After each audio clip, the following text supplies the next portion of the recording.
अस्सलामुअलैकुम साथी कराम। आज हमने बच्चों को जिस चीज़ की फ्लायर में मशक करवाई वो है तशदीद। शद डली हुई हो, जिस भी हर्फ के ऊपर शद होती है उसको 2 दफ़ा पढ़ा जाता है। लिखने में वो एक ही मरतबा आता है। ये जैसे कि हम सब जानते हैं, बच्चों को समझाने के लिए हम उसको बार बार इकट्ठा लफ्ज़ लिखेंगे और फिर उसका तोड़ करके सामने लिखेंगे कि ये देखें, ये जैसे उल्लू है तो लाम के ऊपर तशदीद है तो अलिफ लाम लाम वाव, इसका हम जोड़ करके जब पढ़ेंगे तो अलिफ लाम उल, अलिफ पेश लाम उल, लाम वाव उल्लू।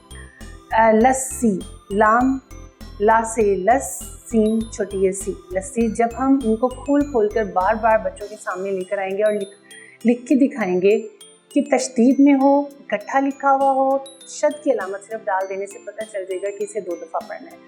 लेकिन अगर हमने तशदीद नहीं डाली तो इसको हम तोड़ करके लिखेंगे तो फिर वो खोल कर जब लिखा जाता है तो 2 दफ़ा लिखा जाता है।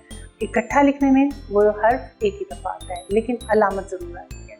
अलामत का मतलब ही ये है कि उसको हमने 2 दफ़ा पढ़ा, पहले हर्फ के साथ भी मिलाकर और आखिरी हर्फ के साथ भी मिलाकर।